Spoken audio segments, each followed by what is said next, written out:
بعد سامعین محترم، رمضان المبارک جہاں سیام و قیام تلاوت قرآن کا مہینہ ہے، وہاں صدقہ و خیرات اور انفاق فی سبیل اللہ کا مہینہ ہے۔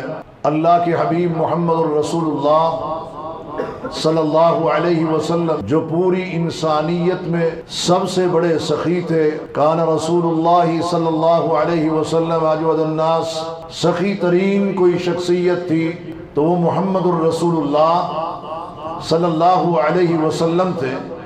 اور آپ صلی اللہ علیہ وسلم رمضان المبارک میں جبریل امین کی آمد پر اس سے قرآن مجید کا دور فرمایا کرتے تھے، اور آپ صلی اللہ علیہ وسلم ریح المرسلہ، تیز و تند ہواؤں سے بھی تیز اللہ تبارک و تعالی کی راہ میں خرچ کیا کرتے تھے۔ صدقہ مال میں کمی نہیں کرتا،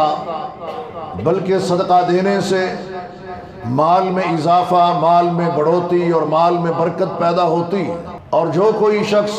اللہ تبارک و تعالی کی راہ میں، اللہ کے راستے میں خرچ کرتا ہے، وہ رات کے اندھیرے میں کرے یا دن کے اجالے میں، وہ ظاہری طور پر کرے یا چھپ چھپا کے کرے، اللہ تبارک و تعالی اسے وہ سارا کچھ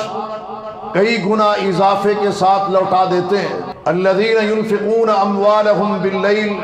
جو لوگ رات کے اندھیرے میں خرچ کرتے ہیں، والنہار، اور دن کے اجالے میں خرچ کرتے ہیں،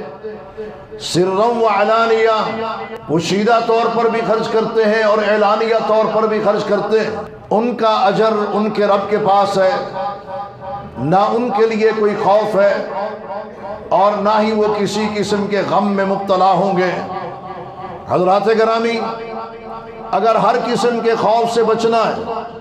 ہر قسم کے غم سے محفوظ رہنا ہے، تو پھر اس کا طریقہ یہی ہے کہ ہم اللہ کی راہ میں مال خرچ کریں۔